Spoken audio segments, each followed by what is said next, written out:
Pakistan Jatoi اچوا welfare ایسوسی ایشن of Pakistan کی طرف سے پنجاب میں ایک بہت بڑی میٹنگ کا انعقاد کیا گیا، جس کی قیادت سردار ظفر خان جتوئی اور غلام فرید خان جتوئی نے کی۔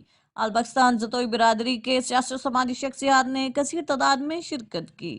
سندھ، پنجاب اور بلوچستان سے آنے والے مہمانوں کا شاندار طریقے سے استقبال کیا گیا اور اچوا گروپ کے بانی سردار منٹھار علی خان جتوئی اور مرکزی صدر ریٹائرڈ جج عمر خان جتوئی نے کہا کہ ہم ظفر خان جتوئی اور غلام فرید کا شکریہ ادا کرتے ہیں، جنہوں نے پنجاب میں پورے پاکستان سے جتوئی برادری کو ایک جگہ اکٹھا کیا اور بہت بڑی تقریب کا اہتمام کیا۔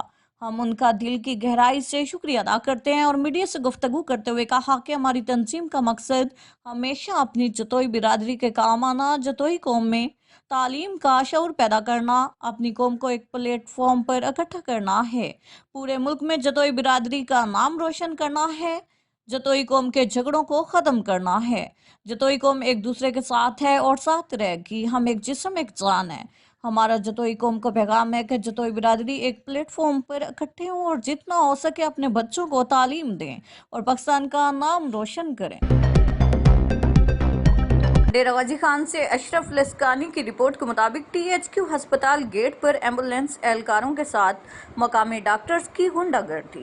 دولت کے نشہ میں غریب ایمبولینس ڈرائیوروں پر ٹریفک پولیس کے ذریعے بھاری جرمانے کیے گئے، ساتھ ساتھ ہسپتال کے ایریا میں ایمبولینس کھڑی کرنے سے بھی منع کر دیا۔ ایمبولینس ڈرائیوروں کا کہنا تھا کہ ہم غریب مریضوں کو ہسپتال لاتے اور واپس ان کے گھروں تک لے جاتے ہیں۔